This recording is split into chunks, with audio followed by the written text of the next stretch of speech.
ആരാ സ്വാമിയെ പെണ്ണ്? ഏത് പെണ്ണ്? ആരെ കുറിച്ചാ മാഡം ചോദിക്കുന്നത്? ആ സ്വാമി ഒളിക്കൊന്നും വേണ്ട. ഒരു പെണ്ണിനെ കുറിച്ച് സംസാരിക്കുന്നതേ ഞാൻ എന്റെ ചെവി കൊണ്ട് കേട്ടതാ. ആ അത് നിരഞ്ജനുമായിട്ട് ബന്ധമുള്ള പെണ്ണാ. അത് ശരി.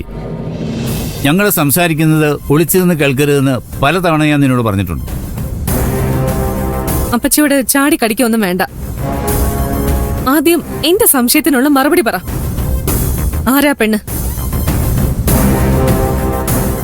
ഏത് പെണ്ണ്? അങ്ങനെ ഒരു പെണ്ണിനെ കുറിച്ച് ഇവിടെ ആരും സംസാരിച്ചിട്ടേ ഇല്ല. അയ്യോ നോണയാ മോളെ. കാഞ്ചനെ, ഇവിടെ നിന്നെ ഞാൻ പിടിച്ച് പുറത്താക്കുവേ. ഞങ്ങൾ തമ്മിൽ വഴക്കുണ്ടാക്കാൻ വേണ്ടി ആവശ്യമില്ലാത്ത കാര്യങ്ങൾ പറഞ്ഞുണ്ടാക്കാണോ നീ? ഞങ്ങൾ വേറെ ചില കാര്യങ്ങളാണ് സംസാരിച്ചുകൊണ്ടിരുന്നത്. അക്കൂട്ടത്തില് ഒരു പെണ്ണിനെ കുറിച്ച് പറഞ്ഞു. അതാരാന്നറിയോ? തങ്കച്ചി. തങ്കച്ചിനെ കുറിച്ചാ പറഞ്ഞത്. നിരഞ്ജൻ സാറിന്റെ ക്ലിനിക്ക് പൂട്ടിക്കാൻ നടക്കാനുള്ള ആ പെണ്ണ്, അതായത് തങ്കച്ചി. അതായിരിക്കും മേഡം കേട്ടത്. താൻ ഇന്ന് തൊട്ടാടോ നുണ പറയാൻ തുടങ്ങിയത്?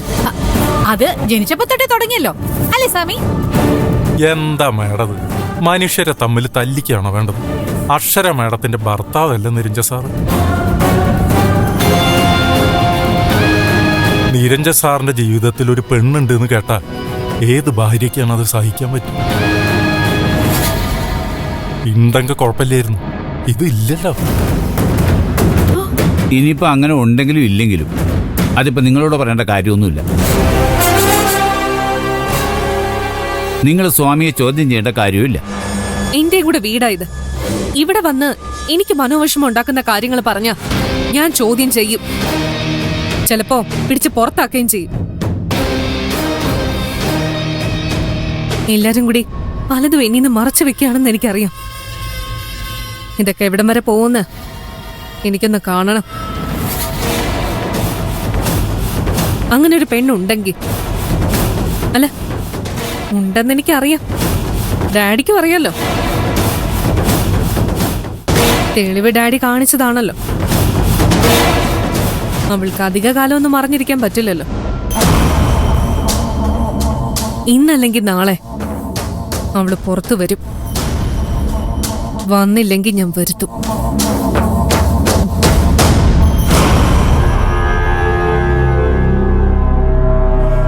കുഴപ്പമായല്ലോ സാറേ. പെണ്ണിന്റെ മനസ്സാ ഒരു തീപ്പൊരി മതി. നമുക്കൊന്നും അറിയില്ല. തൽക്കാലം അങ്ങനെ ഒരു നിലപാടെടുത്താൽ മതി. നമ്മുടെ ഭാഗത്തുനിന്ന് ഒരു രഹസ്യവും പുറത്തു പോകരുത്. മനസ്സിലായില്ലേ? ശരി സാറേ, ഞാൻ ശ്രദ്ധിച്ചോളാം. അവള് പറഞ്ഞത് ശരിയാ. ഒന്നും അധികകാലമൊന്നും മറച്ചു വെക്കാൻ ആർക്കും പറ്റില്ല. ഇന്നല്ലെങ്കിൽ നാളെ എല്ലാം ഓരോന്നായി പുറത്തു വരും.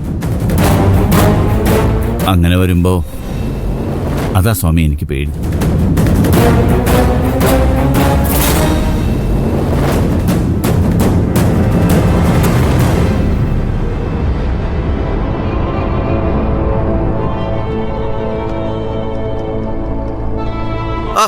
ഭാവി നാത്തൂനെ കാണാൻ പോവായിരിക്കും.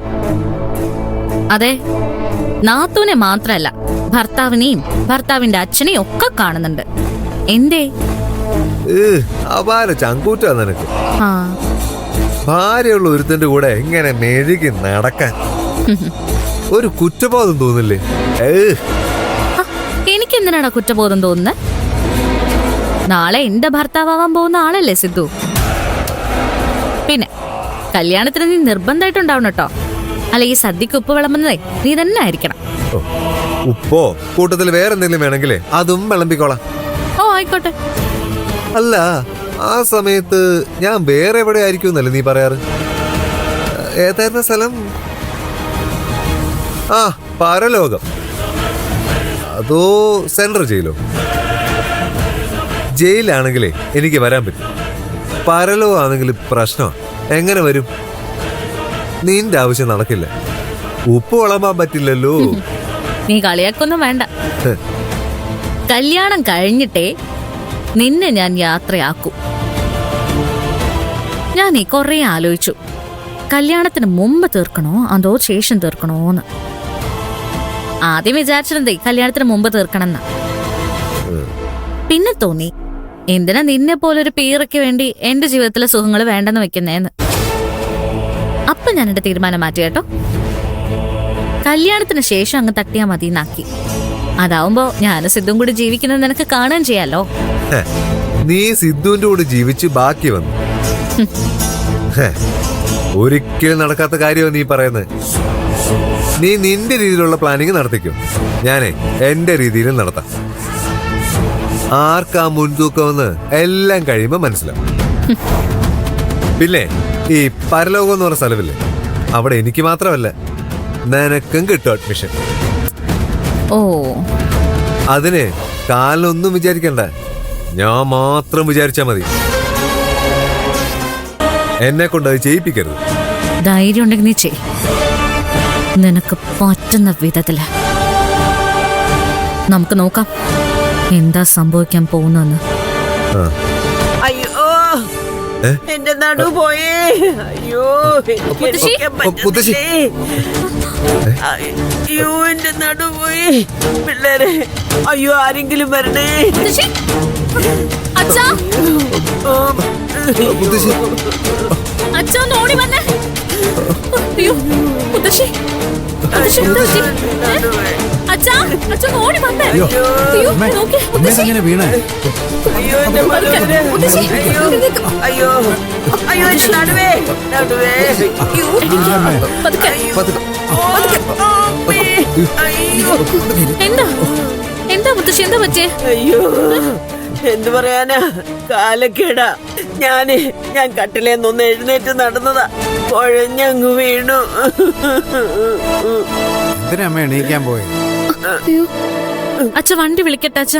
ശ്ശേ, എന്തിനാ? മുത്തശ്ശി ആശുപത്രി പോണ്ടേ? എക്സ്റേ എടുത്ത് നോക്കാം. വല്ല എല്ലോ മറ്റു പൊട്ടിയിട്ടുണ്ടെങ്കിൽ അറിയാലോ. അതൊന്നും വേണ്ടെന്നേ, എല്ലൊന്നും പൊട്ടിയിട്ടില്ല. ആ അതെ, നീ കുറച്ച് കുഴമ്പിട്ട് കാലും കൈയും ഒന്ന് തിരുമ്മി ചൂട് പിടിച്ച് തന്നാ മതി. എന്റെ ഇപ്പൊ നടുപോയതിന് കാലും കൈയും കുഴമ്പിട്ട് തിരുമ്മിയിട്ട് കാര്യമുണ്ട്? പൊട്ടാം, കാലും കൈയും വന്ന് യോജിക്കുന്ന സ്ഥലമാണല്ലോ നടുവ്. ഓ അങ്ങനെ ദേവി, നമുക്ക് മനസ്സിലായോ അമ്മ ഉദ്ദേശിച്ചത് എന്താന്ന്? മനസ്സിലായി. ഓ ഭാഗ്യം വേറൊന്നും പറ്റാതിരുന്നത്. ചിലര് വന്ന് വീണാലേ ഈ തലയൊക്കെ അങ്ങ് പൊട്ടിത്തെറിച്ചു, എന്നിട്ട് തലച്ചോറൊക്കെ ഇങ്ങനെ പുറത്തേക്ക് ചെതറി.